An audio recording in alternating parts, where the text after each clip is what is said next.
Ce samedi 1er avril 2023 sur TF1, Méa a impressionné les coachs lors de son audition à l'aveugle. La jeune femme de 24 ans a proposé une prestation inédite, mêlant chant et danse, sur le plateau de The Voice 2023. Si est-il l'avant-dernière salve d'audition à l'aveugle dans The Voice 2023. Ce samedi 1er avril, TF1 a diffusé un épisode inédit de la saison 12 du télécrochet, toujours présenté par Nikos Aliagas. Pendant la soirée, 12 nouveaux talents ont tenté leur chance face à Zazie, Amel Bent, Vianney ainsi que Big Flo et Oli. Pendant la soirée, quelques candidats ont réussi à tirer leur épingle du jeu. Si est notamment le cas de Méa. Lors de son passage sur le plateau, la Lyonnaise de 24 ans a proposé une prestation chantée et dansée. Une performance qui n'avait jamais été vue dans l'émission.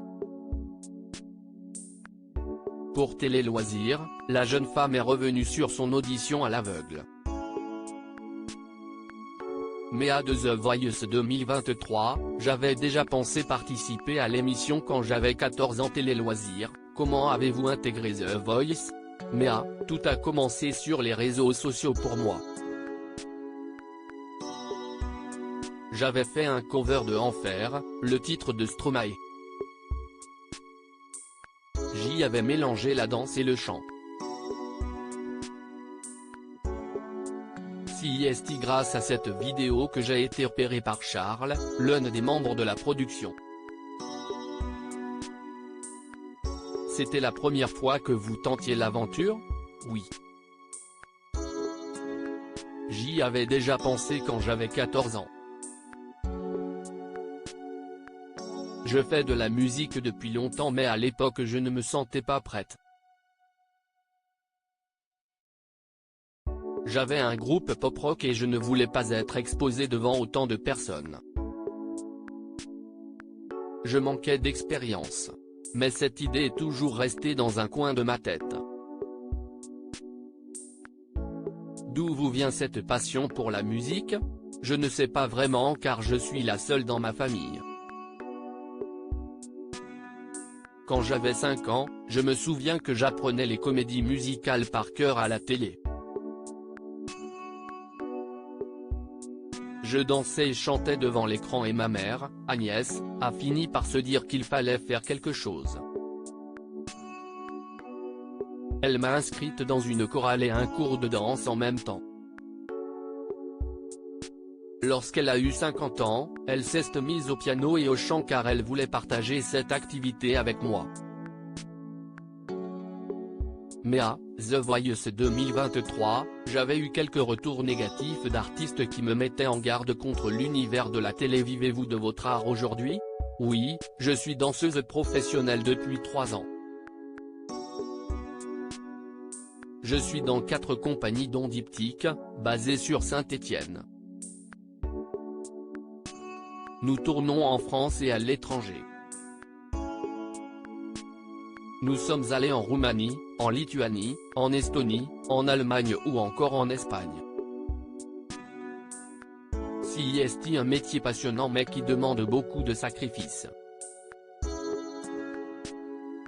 Que représente The Voice pour vous? Si est un rêve de petite fille qui se réalise.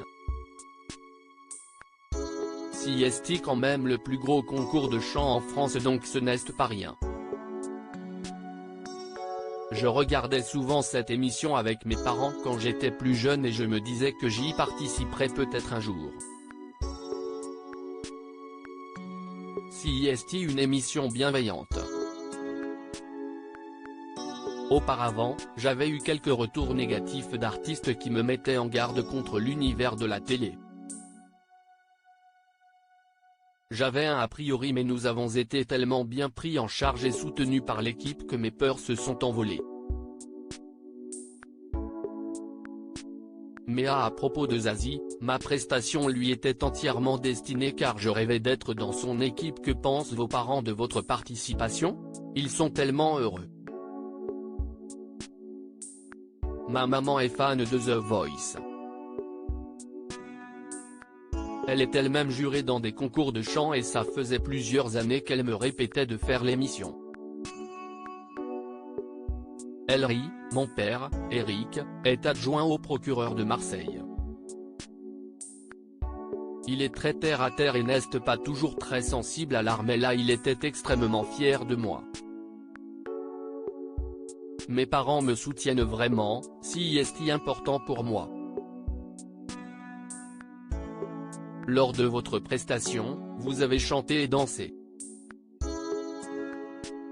Un choix étonnant, voire risqué pour les auditions à l'aveugle. Je ne savais pas si ça allait passer pas. Interpréter Je suis un homme devant Zazie était vraiment stressant. Ma prestation lui était entièrement destinée car je rêvais d'être dans son équipe. Ensuite, je trouvais l'idée de danser intéressante. C'était effectivement risqué car ça m'a fait perdre 30 secondes sur une prestation de 2 minutes. J'ai toujours voulu être une artiste complète et lier la danse et la musique dans tous mes projets. Il fallait que je le fasse sur le plateau de The Voice. Mais j'ai eu plus peur de chanter un titre de Zazie que de danser. Que vous êtes-vous dit en voyant que les fauteuils tardaient à se retourner? J'étais très stressé mais je ne me suis pas démonté. Je suis resté concentré pour aller au bout de ma prestation. Finalement, Zazie a buzzé sur la dernière note. Ça a été un vrai choc. Lors du débrief, les coachs ont surtout été étonnés par ma danse et je n'ai pas eu beaucoup de retours sur ma prestation vocale. Sauf Zazie. Elle a aimé ma voix et ça m'a fait plaisir qu'elle veuille travailler avec moi. Elle peut énormément m'apporter. Si est la meilleure coach possible pour mon aventure dans l'émission. Nikos Aliagas a dit qu'il avait été bouleversé par votre passage qu'il a d'ailleurs qualifié de décalé et surréaliste. Vous vous attendiez à cette réaction? Non, ça m'a énormément touché. Quand je suis arrivé dans la Family Room, j'ai d'abord sauté dans les bras de ma famille. Comme nous étions tous émus, je n'ai remarqué Nikos qu'après. Elle rit, il m'a serré la main et son discours a été très profond.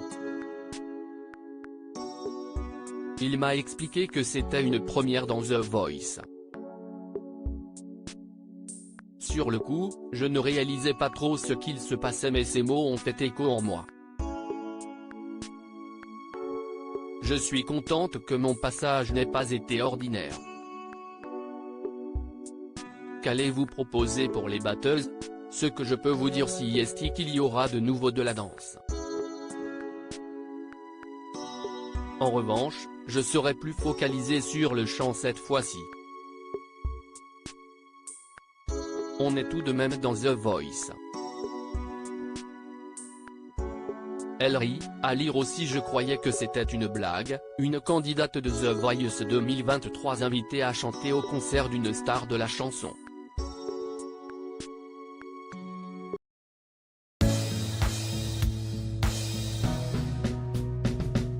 But there's all times through the rough times I think